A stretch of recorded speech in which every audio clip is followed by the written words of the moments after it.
ஞானானந்தமயம் தேவம் நிர்மலஸ்படிகாகிருதிம் ஆதாரம் சர்வ வித்யானாம் ஹயக்ரேவம் பாஸ்மகே. நேயர்கள் அனைவருக்கும் அஸ்ட்ரோ KS ஐயங்காரின் பணிவான நமஸ்காரங்கள்.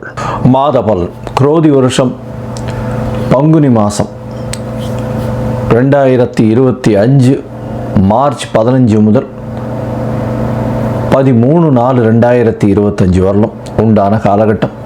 பொதுவாகவே மாத பலன் அப்படின்னு சொல்லும்பொழுது இந்த மாதத்தினுடைய கோள் சாரம் என்ன, இந்த மாதத்தில் வரக்கூடிய விசேஷ நாட்கள் என்ன அப்படின்றதையும், உங்களுக்கு எந்தெந்த நாட்கள் சந்திராஷ்டம நாட்கள் அப்படின்றதையும் வச்சு இந்த மாதத்தை சொல்லுவோம். பொதுவாகவே மாத கிரகங்கள்னு சொல்லக்கூடிய சூரியன், செவ்வாய், புதன் மற்றும் சுக்கிரன், இந்த 4 கிரகங்களுடைய மாற்றத்தை வைத்து அதன் அடிப்படையிலேயே இந்த பலன்கள் அமையும். இந்த மாதத்தில் பார்த்தாலேயானால் கோள்சாரத்தின் பிரகாரம், அதாவது சூரியனை தொட்டு வரக்கூடிய மாதத்தை சௌரமான மாதம்னு சொல்லக்கூடியதை நம்ம ஃபாலோ பண்ணுறோம்.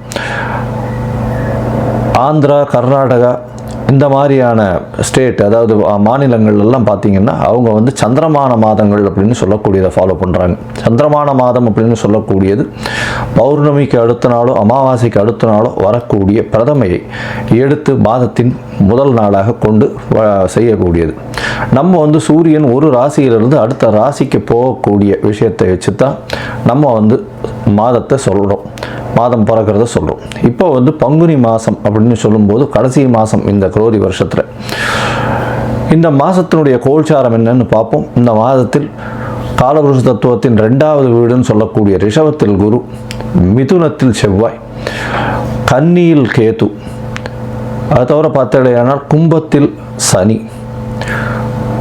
மீனத்தில் ராகு, சுக்கிரன், புதன் மற்றும் சூரியன், 4 கிரகங்கள். இந்த மாதத்தில் வரக்கூடிய மாற்றங்கள் அப்படின்னு பார்க்கும்பொழுது புதன், அதாவது 18ஆம் தேதியே 18/3/2025 அன்றைக்கே வக்கரகதியில் கும்பத்துக்கு வந்துடுறார். இந்த மாதத்தில் செவ்வாய் 7/4/2025, அதாவது பங்குனி மாத கடைசியில் செவ்வாய் மிதுனத்திலிருந்து கடகத்துக்கு போகிறார். ஒரு வாரம் தான் இருக்கும். ஒரு செவ்வாய் போனதுக்கப்புறம் ஒரு வாரத்தில் மாதம் மாறிடுறது. புதன் இந்த மாதத்தினுடைய கடைசி, அதாவது 10/4/2025 அன்னைக்கு அவர் மீனத்துக்கு போயிடுறார். ஸோ இந்த மாதத்தில் மாற்றங்கள் அப்படின்னு சொல்லக்கூடியது அப்படின்னு பார்த்தால இந்த சில விஷயங்கள் தான். இந்த மாதத்தில் இருக்கக்கூடிய யோகங்கள்னு பார்த்தாலேயானால் குருவும் சுக்கிரனும் பரிவர்த்தனை பெற்று இருப்பது பெரிய ஏற்றம். அது தவிர புதன் ஆரம்பத்திலையும் சரி கடைசிலையும் சரி நீச்சமாய் போனாலும் நீச்ச பங்கம் அடைகிறது பெரிய விசேஷம். சனியும் ஆட்சி பெற்று இருக்கார் கும்பத்தில். இதனால் இந்த மாதத்தினுடைய பலன்கள் இதனுடைய பொறுத்து வருட கிரகங்களாக இருந்தாலும் மாத கிரகங்களுடைய விசேஷத்தை பொறுத்தே நல்ல ஒரு ஏற்றத்தை கொடுக்கும். சரி, இந்த மாதத்தில் வரக்கூடிய விசேஷ நாள் அப்படின்னு சொல்லக்கூடியது இந்த மாதத்தில் வரக்கூடிய பங்குனி அமாவாசை. பங்குனி அமாவாசைன்னு சொல்கிறது 29/3/2025 அன்னைக்கு சூரியனும் சந்திரனும் ஒரே பாகையில் ஒரே ராசியில் இருக்கும் பொழுது வரக்கூடியது பங்குனி அதாவது அமாவாசைன்னு சொல்கிறோம். 0 டிகிரி சூரியனும் சந்திரனும் இருக்கக்கூடிய காலகட்டம். அதற்கு அடுத்த நாளான பிரதமை தெலுங்கு வருடப்பிறப்பு, அதாவது யுகாதின்னு சொல்லக்கூடியது. தெலுங்கு பேசக்கூடியவர்கள், தெலுங்கு அதாவது ஆந்திரா, கர்நாடகா, தெலுங்கானா இவாள்லாம் இந்த புது வருடம் பிறப்பதாக சொல்லக்கூடியது யுகாதி, அதாவது அமாவாசைக்கு அடுத்த நாளை சொல்லக்கூடியது.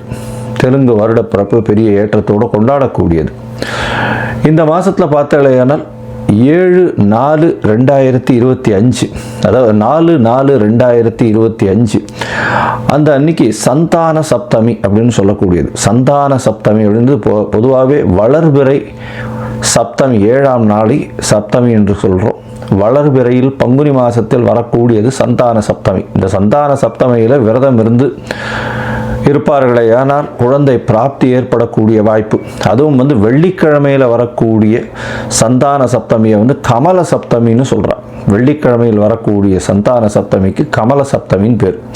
அந்த கமல சப்தமிக்கு ஒரே விசேஷம் என்ன அப்படின்னா, சூரியன் 7ஆவது நாளில் சப்தமியும் அதாவது பௌர்ணமி நிலவை நோக்கி செல்லக்கூடிய, அதாவது வளர்பிறையில் இருக்கக்கூடிய உங்களுக்கு சந்திரனும் இருக்கிறதுனால சூரியனை வலது கண் என்றும் சந்திரனை இடது கண் என்றும் சொல்கிறோம். அதனால் கண்ணில் பிரச்சனைகள் இருக்கக்கூடியவா அவர்கள் இந்த சந்தான சப்தமி என்றும் அந்த கமல சப்தமி, அதாவது வெள்ளிக்கிழமையில், இந்த வாட்டி வெள்ளிக்கிழமையில் வருது. அதனால் இந்த கமல சப்தமி அன்னைக்கு 4/4/2025 அன்னைக்கு கடவுளை தியானம் செய்து உபவாசம் இருந்து அந்த சந்தான சப்தமியை கொண்டாடினால் கண்டிப்பாக அவர்களுக்கு கண்ணில் இருக்கக்கூடிய வியாதிகள் பிரச்சனைகள் நிச்சயமாக அகலும். இந்த மாதத்தில் பங்குனி உத்திரம் மிகப்பெரிய விசேஷமான நாள். பங்குனி உத்திரம் அப்படின்னு சொல்லக்கூடியது ஸ்ரீரங்கத்தில் பெரிய விசேஷம், சேர்த்தி சேவையும் ஆகும். இந்த பங்குனி உத்திர நாள் அப்படின்னு சொல்லக்கூடியது 11/4/2025, அதாவது இந்த மாதத்தினுடைய கடைசியில் வருது. இது ஒரு பெரிய விசேஷம், அதாவது பெருமாளும் தாயாரும் சேரக்கூடிய அந்த ஒரு பெரிய விசேஷம் பங்குனி உத்திர நாள். வைணவர்களுக்கு பெரிய ஏற்றம், அது தவிர சுப்பிரமணிய கடவுளுக்கு பெரிய ஏற்றத்தை சொல்லக்கூடிய நாளாக பங்குனி உத்திரம் சொல்கிறது. அதுவும் திருமணத்திற்கு உகந்த நாளாக சொல்லக்கூடியது பங்குனி உத்திரம். அதற்கு அடுத்த நாளான 12/4/2025 அன்னைக்கு பௌர்ணமி. பௌர்ணமின்றது சூரியனும் சந்திரனும் ஒருவருக்கொருவர் 180 பாகையில் இருக்கக்கூடியது. பௌர்ணமி யோகத்தில் பிறந்தவர்கள் நாடை ஆளுபவர்கள் அப்படின்ற அளவில் பௌர்ணமி யோகம் இருக்கக்கூடியது எப்பொழுதுமே. ஏன்னா சூரியனும் சந்திரனுக்கும் 2 பேருக்குமே ஒளி அதிகமாக இருக்கும். இரவும் பகலும் மொத்தமாகவே ஒளி இருக்கிறதுனால கூர்மையான புத்தி கூர்மை அதிகமாக இருக்கும். எந்த ஒரு விஷயத்திலும் அதாவது வெற்றியை நோக்கி, அவர்களுடைய இலக்கு வெற்றியை நோக்கி இருக்கக்கூடிய காலகட்டமாக இருக்கும். எல்லா விஷயத்திலையும் வெற்றி பெறக்கூடிய வாய்ப்புகள் மிகவும் அதிகம். இந்த பங்குனி உத்திரம் பௌர்ணமி இந்த மாதம் ரொம்பவும் விசேஷமான காலகட்டமாக அமைய போகிறது. சரி, இந்த மாதத்தில் ஒரு ராசிக்கும் மேஷம் முதல் மீனம் வரை எப்படி இருக்குது அப்படின்றத பார்க்கலாம். அதுக்கு முன்னாடி என்னுடைய மொபைல் நம்பர் கீழே ஸ்க்ராலிங்கில் வரும். உங்களுக்கு அஸ்ட்ராலாஜிக்கல் கன்சல்ட் தேவைப்பட்டதே ஆனால் நீங்கள் எனக்கு ஃபோன் பண்ணுங்க. உங்களுடைய date, time, place of birth, உங்களுடைய பெயர், தாய் தந்தையின் பெயர் இது வரலாம் அனுப்புங்க. என்னுடைய கட்டணம் என்னன்னு சொல்கிறேன். என்னுடைய கட்டணத்தை செலுத்திட்டு அதற்கு உண்டான யூடிஆர் நம்பர் ஷேர் பண்ணுங்க. உங்களுக்கு ஜாதகத்தை போட்டு சந்தி இருக்கான்னு பார்த்துட்டு, அதாவது பாத சந்தி, நட்சத்திர பாத சந்தி, லக்ன பாத சந்தி இதெல்லாம் இருக்கான்றதை முதல்ல பார்த்துட்டு உங்களுடைய ஜாதகத்தை போட்டு அதுக்கப்புறம் அப்பாயின்மெண்ட் தரேன். அதுக்கு ஏற்ற மாதிரி நம்ம அப்பாயின்மெண்ட்டில் பேசலாம். ஏன்னா எனக்கு வரக்கூடிய ஜாதகத்தில் பார்த்தாலேனால் 50லேருந்து 70 விழுக்காடு %, 50 வயசுக்கு மேலே ஆனவாள்லாம் இந்த பின்ன நட்சத்திரங்களில் இருப்பா, அதாவது உடைந்த நட்சத்திரங்களில் இருப்பா, புனர்பூசம் 3ஆம் பாதத்தில் இருப்பா. அவள் புனர்பூசம் 3ஆம் பாதம் அப்படின்னு சொல்லிட்டு மிதுன ராசியை சொல்லிட்டு இருப்பா, ஆனால் கடகராசியில் இருப்பா. அதே மாதிரி மிருகசீரிஷம் ரிஷபமா மிதுனமா மாறி இருக்கும்.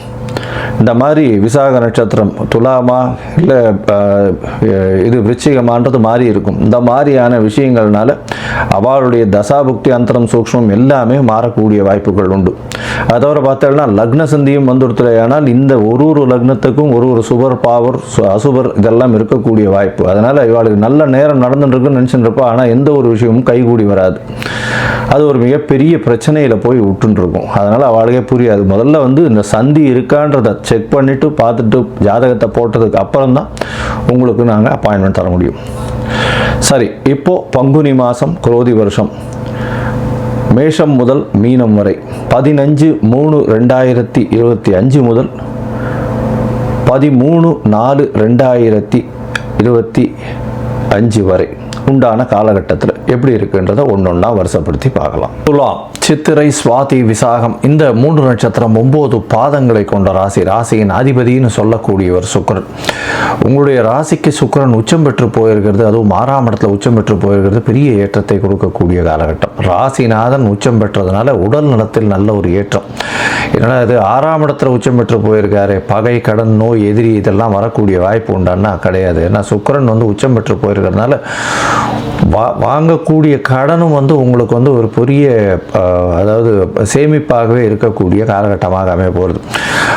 இந்த மாதம், அதாவது பங்குனி மாதம் 15/3/2025 13/4/2025 வரலும் உண்டான காலகட்டத்தில் உங்களுடைய ராசிக்கு பார்த்தாலேயானால் நல்ல ஒரு ஏற்றமான காலமாக இருக்குது. ஏன்னா உங்களுடைய ராசிநாதன் 6ஆம் இடத்துல உச்சம் பெற்று போயிருக்கிறதும் 6-8 பரிவர்த்தனை, 6க்குண்டான குருவும் 8க்குண்டான சுக்கிரன் உங்களுடைய ராசிநாதனும் பரிவர்த்தனை பெறுவது பெரிய ஏற்றம். இதன் மூலியமாக செய்யக்கூடிய வேலையில் அபரிமிதமான ஏற்றம் இருக்கும். பணவரவு அதிகமாக இருக்கக்கூடிய காலகட்டமாக அமைய போகிறது. உங்களுடைய ராசிக்கு 8ஆம் இடத்துல இருக்க குரு வந்து உங்களுடைய ராசிக்கு 2ஆம் இடத்தையும் 12ஆம் இடத்தையும் பார்க்கறதுனால நல்ல சுப செலவுகள் வரக்கூடிய காலகட்டமாக இருக்குது. இவ்வளோ நாளாக வந்து செலவுகள் இருந்திருக்கும், அசுப செலவுகளாக இருந்திருக்கக்கூடிய காலகட்டம். இப்போ வந்து பண வரவிற்கு பஞ்சம் இருக்காது. தடங்கள் இல்லாத பணம் வரக்கூடிய வாய்ப்புகள் நிச்சயமாக உண்டு. இந்த மாதத்தில் பார்த்தாலேயானால் உங்களுடைய ராசிக்கு 4-5 அதிபதியானவர் ஒரு திரிகோண கேந்திர அதிபதி, மிகப்பெரிய யோகர்னு சொல்லக்கூடிய சனி பகவான் உங்களுடைய ராசிக்கு 5ஆம் இடத்துல ஆட்சி பெற்று மூல திரிகோண வீட்டில் இருக்கிறது பெரிய விசேஷம். அது தவிர பார்த்தாலேயானால் இதன் மூலியமாக உங்களுடைய பதவி, புகழ், அந்தஸ்து, கௌரவம்லாம் வரக்கூடிய காலகட்டமாக அமைய போகிறது. தொழிலில் பெரிய ஏற்றம் இருக்கும். வெளிநாடு போய் வேலை செய்யக்கூடிய பாக்கியம் நிச்சயமாக உண்டு. பார்ட்னர்ஷிப் தொழிலில் வந்து ஒரு பெரிய மாற்றங்கள் இருக்கக்கூடிய காலகட்டம். புதிய இன்வெஸ்ட்மெண்ட் வரும். புதிய இன்வெஸ்ட்மெண்ட் வந்து அதாவது வெளிநாட்டிலிருந்து இன்வெஸ்ட்மெண்ட் வரக்கூடிய காலகட்டமாக அமைய போகிறது. உங்களுடைய ராசிக்கு குடும்ப ஸ்தானாதிபதி அப்படின்னு சொல்லக்கூடிய ஒரு 9ஆம் இடத்துல இருக்கிறது பெரிய விசேஷம். இதன் மூலியமாக பார்த்தாலேயானால் தந்தையின் வழியாக உங்களுடைய குடும்பத்தில் நல்ல ஒரு ஆதாயம் இருக்கும். அதை தவிர வந்து திடீர் பாக்கியங்கள் ஏற்படக்கூடிய, குடும்பத்தில் நல்ல ஒரு சுப காரியங்கள் நடக்கக்கூடிய வாய்ப்புகள் நிச்சயமாக உண்டு. உங்களுடைய ராசிக்கு பார்த்தீங்கன்னா சித்தர்கள், அந்த யோகிகள், அவர்களுடைய பீடத்துக்கு போயிட்டு வரக்கூடிய பாக்கியங்கள் இந்த மாதத்தில் கிடைக்கும். உங்களுடைய ராசிக்கு 9-12 அதிபதினு சொல்லக்கூடிய புதன் நீச்சப்பட்டு இருந்தாலும் நீச்ச பங்கம் அடைகிறார். ஒரு 4 நாளில் உங்களுடைய ராசிக்கு 5ஆம் இடத்துலையும் வந்துடுறார் வக்கரகதியில். புதன் வக்கரம் பெற்றாலும் நல்ல ஒரு யோகத்தை கொடுப்பார். இந்த மாதம் வந்து 6ஆம் இடம் வலுத்து போயிருக்கிறதுனால வெளிநாடு போய் படிக்கணும்னு நினைக்கிறவர்களெல்லாம் படிப்பில் பெரிய ஏற்றம் இருக்கும். போட்டிகளில் எல்லா விதமான போட்டிகள்லையும் வெற்றி பெறக்கூடிய வாய்ப்புகள் உண்டு. இந்த துளாராசிக்காரர்கள் அதுவும் வந்து பால் பதனிடும் தொழில்கள், பாலினுடைய தொழில், அதை தவிர வந்து வெள்ள ஆடை முதலான தொழில், அதை தவிர வந்து பார்த்தாலேயானால் உங்களுடைய ராசிக்கு கலைத்துறையில் இருக்கிறவங்க, அதாவது சின்ன திரை, பெரிய திரை, இந்த மாதிரியான கலைத்துறையில் இருக்கிறவங்க, இவங்களுக்கெல்லாம் பெரிய ஏற்றம் கிடைக்கக்கூடிய காலகட்டமாக அமைய போகிறது. அதை தவிர பேச்சு தொழிலில் இருக்கிறவங்களுக்கு நல்ல ஒரு ஏற்றம் இருக்கும். ஆடை ஆபரணங்கள், அதாவது ஆபரணங்களில் நகாசு வேலைகள் செய்யக்கூடிய, அதை தவிர வந்து சர்ஜரி, அதாவது டாக்டர் சர்ஜரி, சூப்பர் ஸ்பெஷாலிட்டியில் இருக்கிறவங்களுக்கெல்லாம் பெரிய ஏற்றம் கிடைக்கக்கூடிய காலகட்டமாக அமைய போகிறது.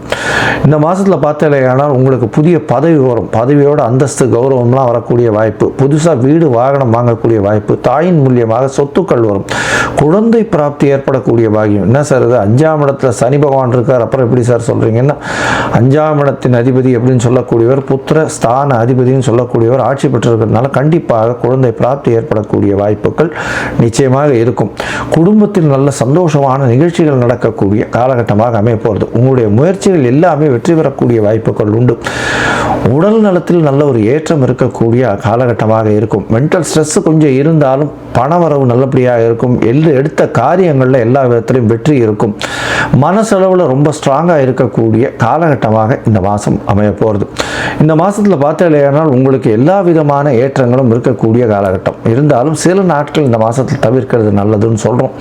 அந்த சில நாட்கள் அப்படின்றது சந்திராஷ்டம நாட்கள். சந்திராஷ்டம நாட்கள் அப்படின்னு சொல்லும்போது உங்களுடைய ராசிக்கு 8ஆம் இடத்துல சந்திரன் மறைந்து இருக்கக்கூடிய காலகட்டத்தை சந்திராஷ்டமம்னு சொல்கிறோம். இந்த சந்திராஷ்டம காலகட்டத்தில் புதிய முயற்சி வேண்டாம், வெளியூர் வெளிமாநில பிரயாணம் வேண்டாம்னு சொல்கிறோம். அதை தவிர பார்த்தாலேயானால் வெளியூர் புதிய, அதாவது யாருக்கும் ஜாமீன் கையெழுத்து போடாதீங்க, பொறுமையாக இருக்கிறது ரொம்பவும் நல்லது.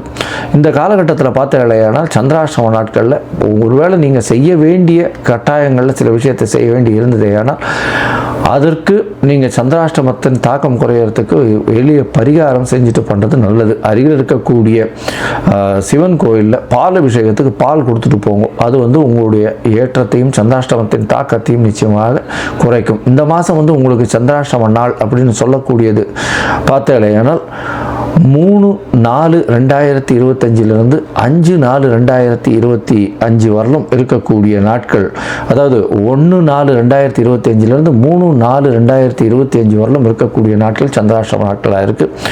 இந்த சந்திராஷ்டம நாட்களில் வந்து புதிய முயற்சி, வெளியூர் வெளிமாநில பிரயாணம் வேண்டாம், யாருக்கும் ஜாமீன் கையெழுத்து போடாதீங்க, பொறுமையாக இருக்கிறது ரொம்பவும் நல்லது. மொத்தத்தில் பார்த்தோம்னா துளாராசிக்காரர்களுக்கு பெரிய ஏற்றமான காலம். எடுத்த காரியங்கள் நிறைவேறக்கூடிய வாய்ப்புகள் உண்டு.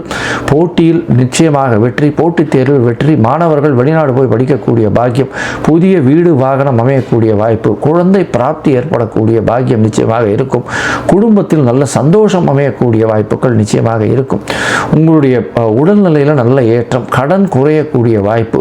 அதை தவிர உங்களுடைய மறைந்த இடத்திலிருந்து திடீர் பணவரவு வரும். வெளிநாடு வெளியூர் போகக்கூடிய வாய்ப்பு, அதாவது உங்களுடைய வேலை நிமித்தமாக வெளிநாடு போகக்கூடிய வாய்ப்புகள் நிச்சயமாக வரும். எடுத்த காரியங்கள் எல்லாமே நிறைவேறக்கூடிய காலகட்டமாக இருக்கும். இந்த மாதத்தில் அருகில் இருக்கக்கூடிய ரங்கநாதர் கோவிலுக்கு போயிட்டு வாங்க, நல்ல ஒரு ஏற்றம் கிடைக்கக்கூடிய காலகட்டம். அதை தவிர பார்த்தீங்கன்னா உங்களுடைய ராசிக்கு இந்த நவகிரகத்தில் இருக்கக்கூடிய சுக்கிரனுக்கு நெய் விளக்கு போட்டுன்னு வாங்க வெள்ளிக்கிழமை. அதுவும் கல்கண்டு போட்டு, நெய்யில் கல்கண்டை போட்டு விளக்கு ஏற்றுங்க. உங்களுக்கு நல்ல ஒரு ஏற்றமும் மாற்றமும் நிச்சயமாக வரும். அதுவும் பஞ்சு திரியில் போட்டு பண்ணுங்க. வெள்ளிக்கிழமை பண்ணுறதன் மூலியமாக உங்களுக்கு அபரிமிதமான வளர்ச்சி கிடைக்கும். எல்லா விதமான தடங்களிலிருந்தும் வெற்றி கிடைக்கும். அதை தவிர உங்களுடைய குலதெய்வத்தை போய் வழிபட்டுட்டு வாங்க. சித்தர்கள் யோகிகள் படத்துக்கு போய் வழிபட்டு வாங்க. நல்ல ஒரு ஏற்றம் கிடைக்கக்கூடிய காலகட்டமாக அமையும்.